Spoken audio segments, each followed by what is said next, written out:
Hi guys, நான் உங்களிடத்துலேருந்து பாணி. இன்றைக்கி சண்டே Q&A செஷன். உங்களுடைய கேள்விகளுக்கு என்னுடைய பதில்கள். கேள்வி பதில்குள்ளே போகிற முன்னாடி ஒரு 2 விஷயத்த சொல்லிட்டு போயிடணும். நம்ம வழக்கமாக வீடியோவில் என்னுடைய உற்ற நண்பன் அபுபக்கர் சித்திக் அப்படின்னு சொல்லக்கூடிய ஒருத்தரை பற்றி நான் அடிக்கடி சொல்லுவது உண்டு இல்லைங்களா? அவங்க ஒரு ட்ரஸ்ட் வச்சு நடத்துகிறாங்க, குருகுல வித்யா கேந்திரா அப்படின்னு சொல்லிட்டு. அந்த ட்ரஸ்ட்டின் மூலமாக 2 வகுப்புகள், 3 மாத வகுப்பு ஒன்று, 6 மாத வகுப்பு ஒன்று ஸ்டார்ட் பண்ணுறாங்க. 3 மாத வகுப்பு பார்த்தீங்க அப்படின்னு சொன்னால் ஃப்ளவர் மெடிசன், மலர் மருத்துவம் அப்படின்னு சொல்லக்கூடியது. நம்மளுடைய பாட்காஸ்ட்டில் பார்த்தீங்கன்னா சாம் ஷெல்டன் அப்படின்னு சொல்லிட்டு ஒருத்தர் பாட்காஸ்ட் பண்ணியிருப்பார். அவர் தான் அதை எடுக்கிறார், எது மலர் மருத்துவம் அப்படிங்கிறத எடுக்கிறார். 3 மாத காலம் அதனுடைய கால அவகாசம், சரிங்களா? அந்த வகுப்புக்கு உண்டான கால அவகாசம் அப்படிங்கிறது 3 மாத காலம் மலர் மருத்துவம் அப்படிங்கிறது. அண்டு அந்த அபுபக்கர் சித்திக் அப்படின்னு சொல்லக்கூடியவர் இன்றைக்கி களரி, சித்த மருத்துவம், ஆயுர்வேதம், வர்ம உழிச்சல், அதுக்கப்புறம் வர்ம முறை, அந்த மாதிரி நிறைய கலைகள், பன்முகம் கொண்டவர். என்னுடைய நண்பனுங்கிறதுக்காக நான் உயர்ந்து சொல்கிறேன்னு, நிஜமாலுமே பன்முகம் கொண்டவர். நல்ல ஒரு ஆன்மீக ஈடுபாடு அப்படிங்கிறது அதிகம். அந்த மாதிரி இருக்கக்கூடியவர் அவங்களே இப்போ சித்திக்கு அவரே பார்த்தீங்க அப்படின்னு சொன்னால் இந்த வர்ம மருத்துவம் அப்படிங்கிறத எடுக்கிறார். 6 மாத கால களரி வர்ம பயிற்சி அப்படிங்கிறத எடுக்கிறாரு. தகவல்கள் நேரத்துக்கு நான் வீடியோ டிஸ்பிளே பண்ணிட்டு நீங்கள் பார்த்துருப்பீங்க. நம்மளுடைய வீடியோ டிஸ்கிரிப்ஷனில் இவங்களுடைய அந்த வாட்ஸ்அப் லிங்க் தர்றேன். என்ன வகுப்புக்கு நீங்கள் போகிறீங்களோ அதற்கு குறித்த அந்த வாட்ஸ்அப் குரூப்புக்குள்ளே நீங்கள் ஜாயின் பண்ணிக்கலாம். மேலும் ஏதாவது தகவல்னால் அந்தந்த தகவல் அந்த பலகையிலேயே பார்த்தீங்கன்னா உங்களுக்கு அந்த அழைப்பு எண் இருக்குது, கூப்பிட்டு நீங்கள் கேட்டுக்கலாம். இல்லை வாட்ஸ்அப் குழுவிலேயே பார்த்தீங்க அப்படின்னு சொன்னால் தகவல்கள் வரும். பிறகு வேறு என்ன, நம்மளுடைய கம்யூனிட்டி போஸ்ட் சேனலுக்குள்ளே போனீங்கன்னா போஸ்ட் அப்படின்ட்டு இருக்கும், இல்லாட்டி போஸ்ட்ஸ் அப்படின்ட்டு இருக்கும். அதுக்குள்ளே போனீங்கன்னா வழக்கமாக இதுபோல் நம்மளுடைய பிராணிக் ஹீலிங்கு, அதுக்கப்புறம் இதுபோல் ஏதாவது வகுப்புகள் ஏதாவது வருது, அதாவது நமக்கு உண்மை நேர்மை அப்படின்னு தெரிஞ்சதை மட்டும்தான் நான் பகிர்வேன். அதுபோல் இருக்கக்கூடிய ஏதாவதுன்னா நம்மளுடைய போஸ்ட்ஸ் அதுக்குள்ளே போய் பார்த்தீங்க அப்படின்னு சொன்னால் உங்களால் வர ஏதாவது ஒன்றுனாலும் உங்களால் பார்த்து தெரிந்து கொள்ள முடியும். வேணும் விருப்பம் அப்படின்னு சொல்லக்கூடியவர்கள் இதை பயன்படுத்தி கொள்ளலாம். அதற்காக நான் தெரிவிக்கிறேன், சரிங்களா? ஓகே. இப்போ நம்ம நம்மளுடைய கேள்வி பதில் அதற்குள்ளாக செல்வோம். முதல்ல பார்த்திங்கன்னா நம்மளுடைய ஓப்பன் ஏஐ வாட். உங்கள் பேர் என்னன்னு எனக்கு தெரியல. இவங்க என்ன கேட்குறாங்கன்னா, என்னால் வெறுமை தியானம் செய்ய முடியும், அதாவது எந்த பொருளையும் நினைக்காமல் எதையும் நினைக்காமல் அமைதியாக தியானித்து இருக்க முடியும். ஆனால் வள்ளலார் வெறுமை தியானம் செய்யக்கூடாது, ஏதாவது ஒரு பொருளை ஏதாவது ஒன்றை நினைத்து கொண்டு தான் தியானம் செய்ய வேண்டும் அப்படின்னு ஒரு பதிவு பார்த்தேன். இது சரியாக தவறான்னு சொல்லுங்கன்ட்டு. செய்யக்கூடாதுன்னு எதுவும் சொல்லலிங்க.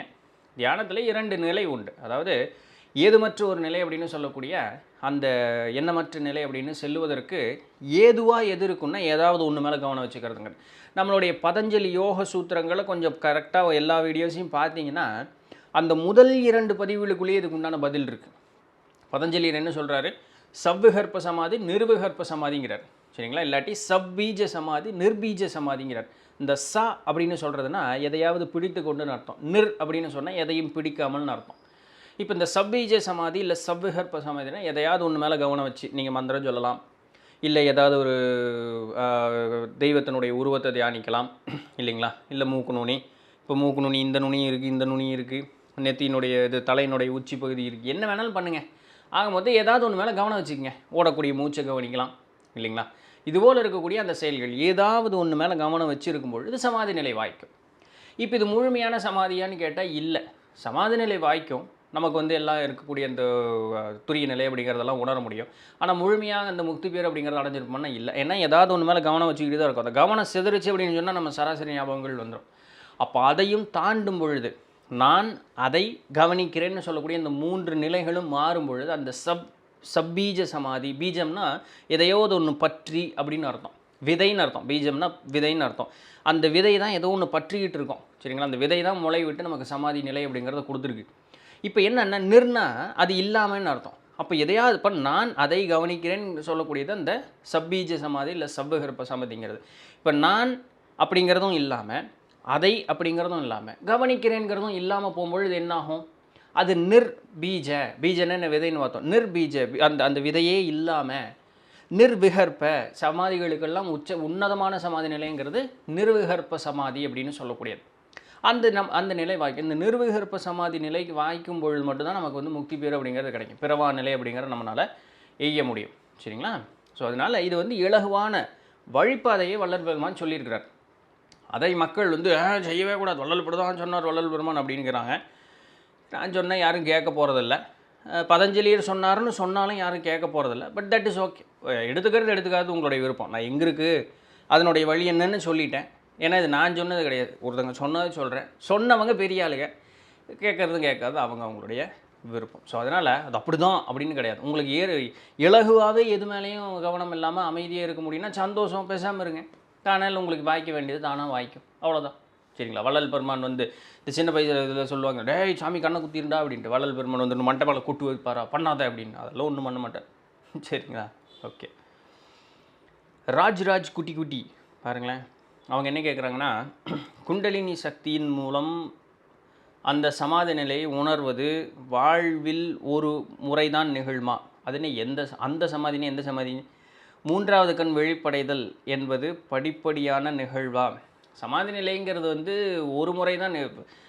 5 நிலைகள்னு நம்ம சொல்கிறோம் இல்லைங்களா? விழிப்பு நிலை, கனவு நிலை, ஆழ்ந்த உறக்க நிலை. இது 3 சராசரி எல்லா மனிதர்களுக்கும் எல்லாத்துக்குமே தினசரி நடந்து கொண்டு இருக்கிறது தான்.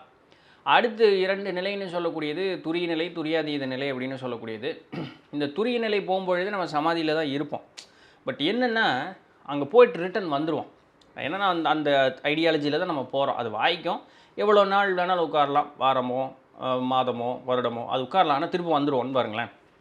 வந்த பிறகு இங்கே ஏன்னா இதில் வேலைகள் நமக்கு இருக்கும், போதும் இன்னும் போதுங்கிற அந்த ஒரு இது இல்லை, இங்கே நம்மளுக்கு ஒரு வேலை இருக்குது அப்படிங்கிற மாதிரி. அந்த நிலை வாய்க்கும் பொழுது நம்மளுடைய அந்திம காலம் அப்படிங்கிறது எப்போங்கிறதெல்லாம் தெரிஞ்சிடும். அந்த அந்திம காலம் தெரியும் பொழுது அவங்க என்ன பண்ணிடுவாங்க, பேசாமல் உட்காந்துருவாங்க. அது வந்து துரியாதீத நிலை அப்படின்னு சொல்லக்கூடியது.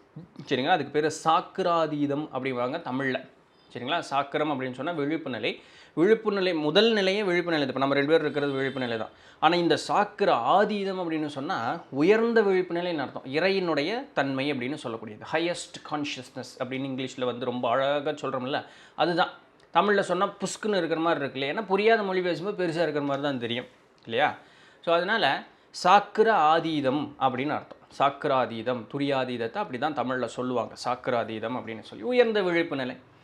அந்த துரியாதீத நிலை, சாக்கிராதீத நிலை போகும்போது நமக்கு திருப்பி வரணும்னு அவசியம் இல்லை, போய் எல்லாம் கலந்தாச்சாச்சு. அதுக்கப்புறம் இங்கே என்ன வேலை? ஸோ அதனால் துரிய நிலையில் போயிட்டோம் அப்படின்னு சொன்னால் அந்த சமாதி போக வர சில நிமிடங்கள், சில மணி நேரம், சில நாள், வாரம், அது உங்களுடைய விருப்பத்தை பொறுத்து. எப்போ போகணும் எப்போ வரணுங்கிற முடிவு நீங்கள் எடுத்துக்கிறது தான். சரிங்களா? இந்த 3வது கண் விழிப்பு அப்படிங்கிறது படிப்படியான நிகழ்வா அப்படின்னு கேட்டால் பிறவிலேயே ஒவ்வொருத்தருக்கும் அது வந்து வாய்க்க பெற்று இருக்கும். சரியாக பயன்படுத்த தெரிந்தவர்கள் பயன்படுத்துவர், தெரியாதவர்கள் தொலைத்து நிற்பர். பயிற்சியின் மூலமாக நடக்கும். இந்த பயிற்சியின் மூலமாக அப்படிங்கும் பொழுது முன்வினை கர்மத்தின்படி தான நடக்கக்கூடியவர்கள் உண்டு. அப்படி இல்லைன்னா படிப்படியாக அந்த சக்தி நிலையை மேலே உயர்த்தி கொண்டு போய் நிறுத்தும். ஸோ இது வந்து எல்லா மனிதர்களுக்கும் ஒருவாறாக சொல்ல முடியாது. அவரவருடைய முன்வினை கர்மத்தை பொறுத்து அந்த 3வது கண்ணுடைய விழிப்பு அப்படிங்கிறது ஏற்படும். சரிங்களா? ஓகே. அடுத்தது ஜெயராம் சுகந்தி அவங்க என்ன கேட்குறாங்கன்னா, இறப்பிற்கு பின்னால் என்ன நடக்கும் அப்படிங்கிறது தெரிந்து கொண்டோம். இறப்பிற்கு முன்னே எங்கே இருந்தோம், எல்லாமாவும் இருந்தோம், அவ்வளோதாங்க. ஸோ எங்கே இருந்தோம்னு நம்ம சொல்கிறதுக்கு இல்லை. ஏன்னா எங்கேங்கிற பேச்சுக்கே இடம் இல்லைங்களே. இப்போ வான்வெளிக்கு போனோம்னா மேலே கீழேங்கிறதே இல்லையே. பூமியில் இருக்கிற வரைக்கும் தரைன்னு ஒன்று இருக்கிறதுனால நான் இங்கே இருக்கேன், மேலேன்னு ஒன்று இருக்குது, தரையை நோண்டுறோன்னு சொன்னால் கீழேன்னு ஒன்று இருக்குதுன்னு சொல்கிறோம். வான்வெளியில் மேலே கீழே இல்லையே. இப்படி பார்த்தாலும் எங்கே பார்த்தாலும் ஒரே மாதிரி தான் இருக்கும். ஸோ வான்வெளியில் மேலே கீழே இல்லை. அதுபோல் இந்த என்ன சொல்கிறது, ஆன்மா வந்து தன்னுடைய சுயநிலையில் இருக்கும் பொழுது நான் இங்கே இப்படி இருக்கேங்கிற தன்மையே அங்கே இருக்காது. சரிங்களா? பிறப்பிற்கு முன்னதாக நான் இங்கிருந்தேன்னு இல்லை. ஏன்னா எல்லாமாவும் நம்ம இருக்கும் பொழுது அதை விளக்க முடியாத ஒரு நிலை. அதுக்கு பேர் என்னங்க, அதுக்கு பேர் என்ன சொல்கிறது, என்னது, அது எல்லாமாவும் இருக்கக்கூடிய அந்த ஒரு தன்மைங்க. அது இங்கே தான் இருந்தேன், இங்கே தான் இப்படி தான் இருந்தேன்னு சொல்ல முடியாது. ஏன்னா ஆன்மாவுக்கு வந்து தன்மைகள் அப்படிங்கிறது கிடையாது, உருவங்கிறது கிடையாது. அண்ட் இறை இருக்கக்கூடிய இடம் அப்படிங்கிறது இங்கேன்னு சொல்ல முடியாது. அது எல்லாமாவும் இருக்குது, எல்லா இடத்துலையும் இருக்கேன். ஸோ அதனால் இங்கே தான் இருந்தேன்னு சொல்கிறதுக்கு அது ஒரு குறித்து சொல்லக்கூடிய இடம் அப்படிங்கிறது அங்கே ஒன்றும் இல்லை. சரிங்களா? அடுத்தது நம்மளுடைய தம்பி நவீன் இன்ஃபென்ட் அவர் என்ன கேட்குறாருன்னா, பைபிளில் வந்து பழைய ஏற்பாட்டில் வரக்கூடிய ஒரு கதை. கடவுள் அந்த கெட்டவங்களையும் அவர்களின் கடவுள்களையும் தண்டிப்பேன்னு சொல்லுவார். அது எப்படி கடவுள் ஒரு கடவுளை தண்டிக்க முடியும்? அது வந்து மக்களுக்கு வந்து ஒரு பய உணர்வின் மூலமாக அவர்களை நெறிப்படுத்துவதற்காக சொல்லக்கூடிய ஒரு செய்தி. இப்போது ஒருத்தங்க ஒரு வழியை பின்பற்றிட்டு இருக்காங்க. அந்த பின்பற்றக்கூடிய வழி அவர்களை நல்லது ஒரு நெறிக்கு அழைத்து செல்லுவதில்லை. நம்ம சொல்லக்கூடியது அவர்கள் கேட்டால் அவர்கள் நன்னெறிக்கு போக முடியும். இப்போ அவங்களை என்ன பண்ணுறது? அவன் நம்புகிற நம்பிக்கையை உடைக்கணும். இந்த ஒரு செயலை இன்றைக்கி நிறைய பேர் சுயநலத்துக்காக பண்ணுறாங்க. ஆனால் அந்த காலத்தில் அதை ஒரு நல்லதுக்காக பண்ணாங்க. இப்போ எப்படி மந்திரமாயம் அப்படிங்கிறது வந்து நன்னெறிக்காக கொடுக்கப்பட்டது. இன்றைக்கி எல்லோரும் மாயமந்திரம் பண்ணுற மாதிரி ஆகிப்போச்சு பார்த்தீங்களா? அதே மாதிரி தான். அப்போது நான் வந்து உன்னுடைய கடவுளே தாண்டி விடு, நான் அவர் தான்டா பெரிய ஆள் நினச்சிட்டீங்க, நீ அவ்வளோ பெரிய ஆளா? அந்த ஒரு நிலை மாற்றம்ங்கிறது ஏற்படும்ல. ஸோ அந்த ஒரு நிலை மாற்றத்தை கொடுத்தவர்களை நல்வழிப்படுத்துவதற்காக சொல்லப்பட்டது. அது எப்படிங்க அப்படின்னு சொல்லலாம், கேட்கலாம், தப்பில்லை. இன்னைக்கு நாம் இருக்கக்கூடிய நிலையிலிருந்து சிந்திக்கக்கூடாது. இது என்னைக்கு, எப்பொழுது, யார், என்ன சூழலில், எந்த இடத்திலிருந்து சொன்னாங்கன்னு பார்க்கணும். அப்போது சொல்லப்பட்டவர் எந்த நிலையில் இருந்தார், கேட்டவர் எந்த நிலையில் இருந்தார்னு பார்க்கணும். ஏன்னா இதெல்லாம் வந்து ஏன்னா பைபிள் எப்போ வந்து ஜீசஸ் கிரைஸ்ட் எப்போ வந்தாங்கலாம் யாருக்கு தெரியாது. தோராயமாக 2000ன்னு சொல்லிகிட்டு இருக்கோம். இப்போ 2024 வருஷம் ஆச்சு, 2025 வருஷம் ஆச்சுன்னு நம்ம சொல்லிகிட்டு இருக்கோம். கணக்கெல்லாம் யாருக்கு தெரியாது. அப்போது அதுக்கு முன்னதாக மனிதர்கள் இந்த கிறிஸ்துவங்கிறது தோன்றிய அந்த இடத்தில் மனிதர்கள் எப்படி வாழ்ந்திருந்தாங்கங்கிறதெல்லாம் சிந்திச்சு பார்க்கணும். நம்ம இன்றைக்கி இந்த இடத்துலேருந்து எதையும் யோசிக்கக்கூடாது. இப்போ அதை ஆராய்ஞ்சு பார்க்கும் பொழுது அறிவில் முதிர்ந்தவர்கள் குறைவாகவும் அறிவில் முதிர்ந்தவர்கள் குறைவாகவும் அறிவில் வந்து தோய்ந்தவர்கள் நிறைவாகவும் இருந்தாங்க. இப்போ அவங்களை என்ன பண்ணுறது? போட்டு 4 சாத்தினா தான் கேட்பான். அவனை நல்வழிப்படுத்தணும். என்ன பண்ணுறது? ஏதாவது ஒன்று பண்ணணும் இல்லையா? அது அந்த மாதிரி கொடுக்கப்பட்டதாக இருக்கல. இது என்னுடைய கண்ணோட்டம், சரிங்களா? ஏற்புடையதாக இருந்தால் ஏற்றுக்கலாம், இல்லைன்னா இல்லை, சந்தோஷம். அது உங்களுடைய விருப்பத்தை பொறுத்தது. இந்த காலத்தில் நாம் எப்படி சரியான ஞானியும் அவர்கள் சமாதியையும் கண்டு அறிவது? நாங்கள் ஒரு முறை பழனிக்கு சென்றோம். அவர்கள் வந்து பழனி பாபா சமாதிக்கு சென்றோம். அவர் உண்மையாகவே ஞானிதானா இல்லை ஃபேக்கான்னு கண்டுபிடிக்க முடியல. பழனி பாபா நல்லா பேசுவார், நல்லா அறிவில் சிறந்தவர். அவர் ஞானியெல்லாம் கிடையாது, சரிங்களா? அவர் சமாதி நிலை அடையில் அவர் இறந்தாருங்கிறதா உண்மை. இந்த காலம் இல்லை, எந்த காலமாக இருந்தாலும் சிறந்த ஞானி எப்படி கண்டுபிடிக்கிறதுனா, போனோன்னா டொயங்கன்னு எல்லாம் கண்டுபிடிக்க முடியாது. அவரை வந்து நம்ம தூரத்திலிருந்து பார்க்கணும். தினமும் அவரை வந்து அந்த ஒரு அலசி ஆராய்ந்து பார்த்து அவர்களுடைய நடவடிக்கைகளை பார்க்கணும். அவர்கள் எப்படி பேசுகிறார், என்ன பண்ணுறார், என்ன ஏதுங்கிறத நோட் பண்ணணும். எப்படி மக்கள் அவரை அணுகுகிறார்கள், மக்களை அவர் எப்படி அணுகுகிறார் அப்படிங்கிறது எல்லாத்தையுமே நம்ம நோட் பண்ணணும். பிறகு அவர் கூட கொஞ்சம் நெருங்கி பேசி பழகி பார்க்கணும். கேள்விகள் கேட்கணும். கேள்விகளுக்கு அவர்களிடம் இருந்து கிடைக்கக்கூடிய பதில்கள் எப்படி இருக்குன்னு நோட் பண்ணணும். இது எல்லாத்தையும் அலசி ஆராய்ந்து பார்த்து ஓகே அப்படின்னு சொல்லக்கூடிய ஒரு மனோநிலை வரும்பொழுது தான் இதுக்கு நாம் முதல்ல பக்குவமாக இருக்கணும். ஒரு சில விஷயம் நமக்கு முதல்ல தெரிஞ்சிருக்கணும். சும்மா வெறும் சிலேட்டு இன்னொரு இடத்துக்கு போச்சுன்னா அவங்க என்ன எழுதினாலும் அந்த சிலேட்டு நிரம்பிகிட்டே இருக்கும். அப்போ வெறும் சிலேட்டு அங்கே போய் பயன் இல்லை, சரிங்களா? அப்போ முதல்லையே ஏற்கனவே நம்ம ஏதாவது இப்போ சிலேட்டில் உட்காந்து எழுதி வச்சுருந்துருக்கணும். அறிவு முதல்ல நம்ம வளர்த்தி இருந்திருக்கணும். அப்போ போய் தான் அங்கே புத்திசாலித்தனமாக கேள்வி கேட்க முடியும், இல்லைங்களா? ஸோ அதனால் இதுபோல் சோதித்து பார்த்து தான் ஒரு குருவை நம்ம வந்து தேர்ந்தெடுக்க முடியும் இல்லை, அப்படி தான் தேர்ந்தெடுக்கணும். இதை நான் மட்டும் சொல்ல, கோரக்கநாதனுடைய சந்திரரேகையில் எடுத்து பாருங்கள். ஒரு குருவை பார்க்குறேன்னா இன்னென்ன கேள்விகளை கேளுன்னு அவர் எழுதியிருக்கார், சரிங்களா? ஸோ அதனால் எல்லாருமே அப்படி தான் சோதித்து பார்த்து தான் ஒரு குருவை வந்து கண்டுபிடிக்க முடியும், ஒரு ஞானின்னு இது பண்ண முடியும். எப்படி கண்டுபிடிப்பீங்க? அவங்க சராசரியே இருப்பாங்க. இன்றைக்கி எல்லாருமே வந்து வெள்ளை உடுத்தி காவி உடுத்தி சும்மா பேசுகிறதெல்லாம் நல்லா பேசுவாங்க. எல்லோரும் ஞானின்னு எப்படி கண்டுபிடிப்பீங்க? இது இன்ன காலம்னு இல்லை, எல்லா காலமும் அப்படி தான். ஸோ அதனால் இத்தனை முறை தாண்டி இவ்வளவு கால செலவு பண்ணி தான் அவங்க கூட நம்ம பயணிக்கக்கூடியதற்குண்டான ஒரு முடிவு அப்படிங்கிறது எடுக்கணும். அப்படியே லைவ் மீட் எப்போ அப்படின்னு சொல்லுங்கன்னு சொல்லிட்டு நம்ம சித்திரை 1 லைவ் மீட் போட்டுருவோங்க. ஒரு செய்தியோடு நம்ம சந்திப்போம். சித்திரை 1 லைவ் மீட் போட்டுருவோம், சரிங்களா? ஓகே. நம்மளுடைய நவீன் இன்ஃபன்ட் தம்பியை கேட்குறாரு, கடவுள் குழந்தையை பலி கேட்ட கதை பைபிளிலும் இருக்குது. கடவுள் எதுக்கு குழந்தையை பலி கேட்குறாரு அப்படின்னு சொல்லிட்டு இதான் பழைய பகை இருந்திருக்குமா இருக்கும். அன்றைக்கி தப்பிச்சிருப்பானு இன்றைக்கி போட்டு சாத்திடலாங்கிறக்கா கேட்டுருப்பாரா இருக்கும். அதாவது இங்கே குழந்தைக்கு வைக்கிற மேட்டர் இல்லை, குழந்தையினுடைய உயிரை வச்சுருக்க கடவுள் என்ன பண்ண போகிறார்? கடவுளுக்கு எந்த தேவையுமே இல்லை, அதனால தான் அது கடவுள். அங்கே டெஸ்ட்டு வந்து யாருக்கு? அந்த அப்பா அம்மா கேரக்டருக்கு தான் டெஸ்ட் வந்து அங்கே அப்பா அம்மா கேரக்டர் தான். அதாவது நீ சாமின்னு சொல்கிறியே, அர்ப்பணிப்பு சொல்கிறியே, நான் யோகியன்னு சொல்கிறியே, உனக்காகத்தான் எல்லாமேன்னு சொல்கிறியே.